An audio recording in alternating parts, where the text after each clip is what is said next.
বিসমিল্লাহির রহমানির রহিম। জাতীয় পার্টি আমার সহকর্মী দেশার প্রিয় লাঙ্গল প্রিয় আমার ভাই ও বোনেরা, উপস্থিত অন্যান্য আমার বন্ধুরা, আসসালামু আলাইকুম। আপনারা সবাই জানেন, আমরা সবাই জানি যে রমজান মাস হলো পবিত্র মাস।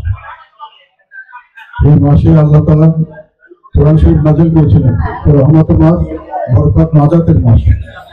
আমরা এটাকে ধর্মীয় ইজ্জত এবং পবিত্রতার সঙ্গে পালন করার জন্য সবসময় করে থাকি, এভাবে করছি।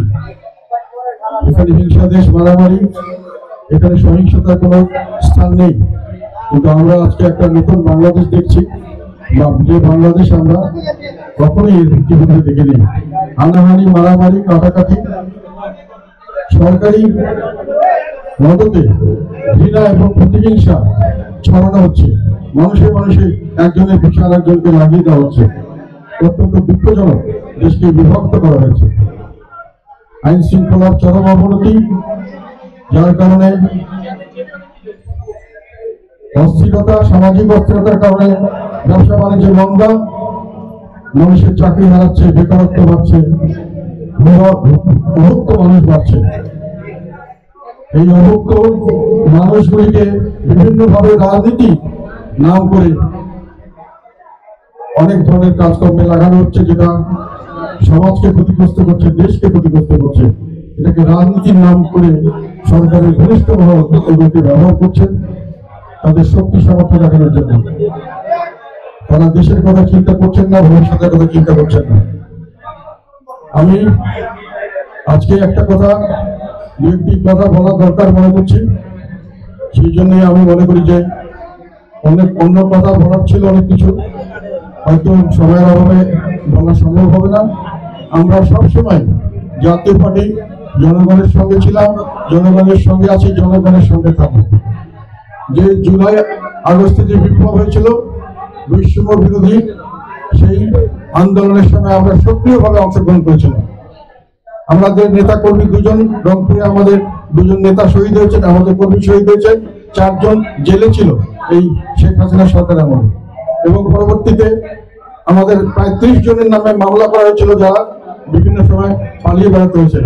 আমাদের রংপুরে অফিসকে হামলা করা হয়েছিল। এগুলো প্রতিদিন আমরা প্রথম দিন থেকে শুরু করে আমরাই বলেছিলাম যে এটা কোটা সংস্কার আন্দোলন নয়, এটা হলো বৈষম্য বিরোধী আন্দোলন। এটা শুধু ছাত্রের আন্দোলন নয়, এটা ছাত্র জনতা সকলের আন্দোলন। এটাকে আমরা বৈষম্য থেকে মুক্ত দেশ দেখতে চাই, যেটা শেখ হাসিনা সরকার যে বৈষম্যের দেশ তৈরি করেছিল, সেই কথাটা আমরা বারংবার সংসদে প্রথম দিন থেকে বলার থেকে শুরু করে শেষ দিন পর্যন্ত সর্বদাই আমরা বিভিন্ন মিডিয়ায়, পাবলিক মিটিংয়ে এগুলো তুলে ধরেছি। ইতিপূর্বে আমরা শেখ হাসিনা সরকারের যত রকম অপকীর্তি সেগুলো বিভিন্ন জায়গায় তুলে ধরেছি। এবং আমরা যখন আমাদের সকলের জনগণ, ছাত্র জনতার বিজয় হলো, আমরা এটাকে অভিনন্দন জানিয়েছি। নতুন সরকার গঠনে আমরা সহায়তা করেছি, সর্বাত্মক সহায়তা দিয়েছি বর্তমান অন্তর্বর্তীকালীন সরকারে। কিন্তু হঠাৎ করে আমরা দেখলাম যে আমাদেরকে ব্র্যান্ডিং করা হলো দোসর বলে, স্বৈরাচারের দোসর বলে। কোন রকম কোন নিয়মকানুন বাদ দিয়ে পরে আমরা খেয়াল করলাম সেটা হলো তারা দেশকে বিভক্ত করলো। তারা দেখাতে চাইলো একদিকে যে স্বৈরাচারের আর ফ্যাসিস্টদের বিপক্ষ শক্তি, আর ফ্যাসিস্টদের দোসর এবং ফ্যাসিস্ট এদেরকে তারা শত্রু একটা আলাদা করলো। এবং তারা রাজনৈতিক দলগুলোর মধ্যে খুব সুন্দরভাবে বিভাজন তৈরি করলো। যারা একটু উগ্রবাদী, ইসলামীপন্থী এবং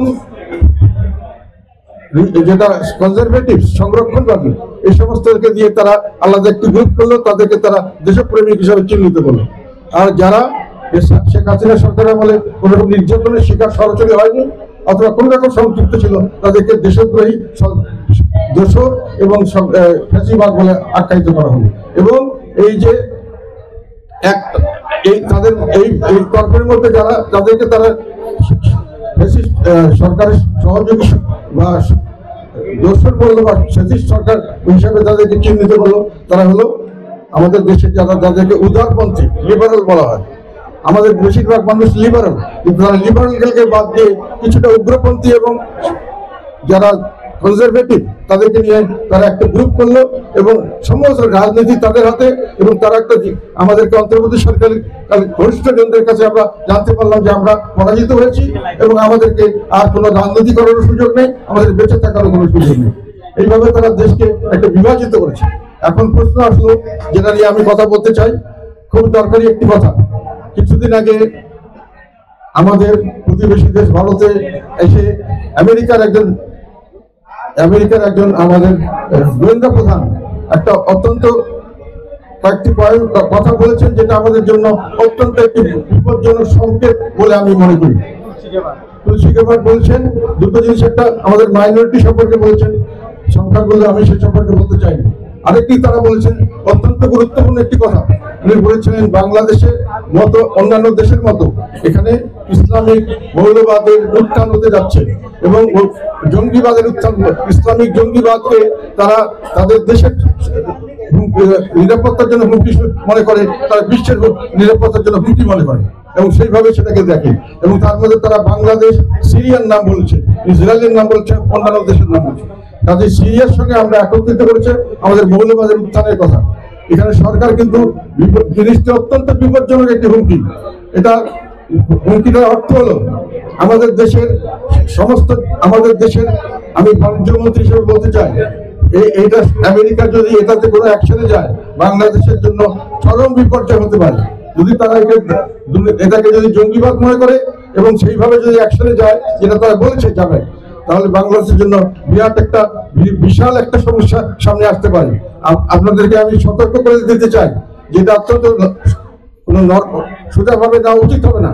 যেহেতু তারা যেটা বলেছে আমেরিকা এটার জন্য সর্বাত্মক সবচেয়ে কম যদি কিছু করে, আমাদের সঙ্গে যদি ব্যবসা বাণিজ্যের তারা কোনো রেস্ট্রিকশন আরোপ করে, আমরা কিন্তু আয় ইনকাম করি আমেরিকা এবং ইউরোপ থেকে, আয় করি, আমরা খরচ করি আমাদের চীন এবং ভারতে। আমি মন্ত্রী হিসেবে বলতে চাই আমাদের আয়ের বেশিরভাগটা আসে, আমাদের আয়ের সম্পূর্ণটাই প্রায় আসে আমেরিকা এবং ইউরোপ থেকে।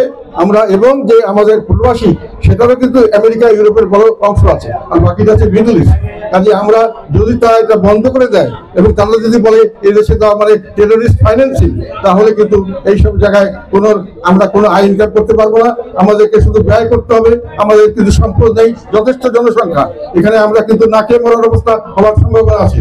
সরকার এটাকে উপলব্ধি করতে পেরে সঙ্গে সঙ্গে কিন্তু এটার বিপক্ষে অবস্থা নিয়ে বলেছেন যে কথাটি সত্য নয়, আমরা ইসলামিক জঙ্গিবাদকে আমরা প্রশ্রয় দিচ্ছি না। এখানে আমার প্রশ্ন হলো অত্যন্ত গুরুত্বপূর্ণ একটি বিষয়, তারা যদি মনে করতে, এবং তারা এটাকে জাস্টিফাই করতে গিয়ে বলেছেন বিগত সরকার আমলে তারা যথেষ্ট জঙ্গি বিরোধী কাজ হয়েছে, যেটা প্রশংসাজনক। জঙ্গি ইসলামী উত্থানের বিপক্ষে তারা বর্তমানে হাসিনা সরকার ভালো কাজ করেছেন বলে তারা সরকার থেকে স্বীকৃতি দেওয়া হয়েছে।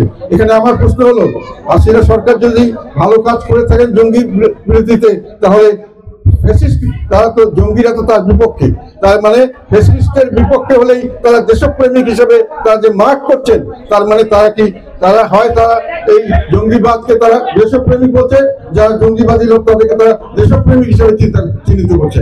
আর তারা যদি মনে করে যে না আমরা জঙ্গিবাদকে নয়, তাহলে ফ্যাসিস্টদের বিরোধী লোক জনগণের শত্রু হতে পারে, সেটা তারা মেনে নিতে হবে। তারাও যেসব প্রেমিক না হতে পারে সেটা তাদের মেনে নিতে হবে। আর অথবা আরেকটা জিনিস তারা বলছেন যে ভালো কাজ যদি করে থাকে, তাহলে ফ্যাসিস্টের আমলে যদি ভালো কাজ হয়ে থাকে, তাহলে যারা করেছেন তারা ফ্যাসিস্টের সঙ্গী হওয়া সত্ত্বেও তারা ভালো কাজ করেছেন, তাই বুঝছেন? আচ্ছা, আজানের টাইম হয়েছে, আমি এই কথাটি বিস্তারিত ভাবে আবার পরে বলবো।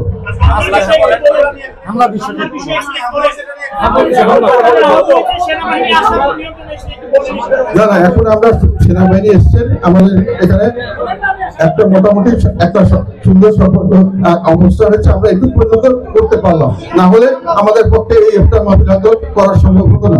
দেশে একটা বিশাল ধরনের একটা অরাজকতা চলছে, আইন শৃঙ্খলা পরিস্থিতি এমন অবনতি আমাদের জীবনের একটা দশায় আমরা কোনোদিন দেখি নাই, কেউই দেখি নাই। এইভাবে কোনো দেশ চলতে পারে না। হ্যাঁ, আমাদের অনেকে আহত হয়েছেন। আমরা যদি রেজা রমজানের দিন আমরা কোনো এখানে সংঘর্ষ করতে আসিনি, সেরকম আমাদের অবস্থান ছিল না। এই সুযোগ নিয়ে আমাদের অনেক আমাদের নেতা কর্মীদেরকে আহত করেছে। আমরা তাদের জন্য দুঃখ প্রকাশ করছি এবং যারা করেছে আল্লাহ তার বিচার করবে, আমরা এই বিচার আল্লাহর কাছে দিতে চাই। আর আমি সেনাবাহিনীকে ধন্যবাদ জানাচ্ছি, তারা আসাতে হয়তো আমরা সঠিকভাবে এখানে গ্রেফতার করতে পারলাম বা আমরা হয়তো নিরাপদে এখন। বর্তমান সরকারের কাছে আমাদের কথা হলো, আপনারা যেটা পারছেন না আইন শৃঙ্খলা রক্ষা করতে, যদি না পারেন, যারা পারেন তাদের হাতে দিয়ে চলে যান। দেশের মানুষকে আর বিপদে ফেলবেন না, সাধারণ মানুষকে বেঁচে থাকার সুযোগ দিন। আপনার যেভাবে দেশকে বিভক্ত করেছেন, পুলিশকে অকার্যকর করেছেন, মনোবলহীন করেছেন এবং পুলিশ এখন কার্যকর করতে পারছেন না, সেনাবাহিনী এসে আমাদের রক্ষা করেছেন, কিন্তু এইভাবে তো দেশ চলতে পারে না এবং এইভাবে নির্বাচন আপনারা করতে পারবেন না। এবং নির্বাচনে আপনারা অলরেডি আপনাদের নিরপেক্ষতা হারিয়েছেন, কাজে এই নির্বাচনে গ্রহণযোগ্য নির্বাচন আপনাদের সম্ভব নয়। আপনার চলে যাওয়াটা আমি মনে করি ভালো, নতুন কেউ এসে এই দেশটা ভালোভাবে চালাবে, এটাই আমরা চাচ্ছি। আপনাদের সবাইকে অনেক ধন্যবাদ। আজান হয়ে গেছে, আপনারা ইফতার করুন, পরে আমরা সাংবাদিক সম্মেলন করে আরো ডিটেল ভাবে বলবো। ধন্যবাদ।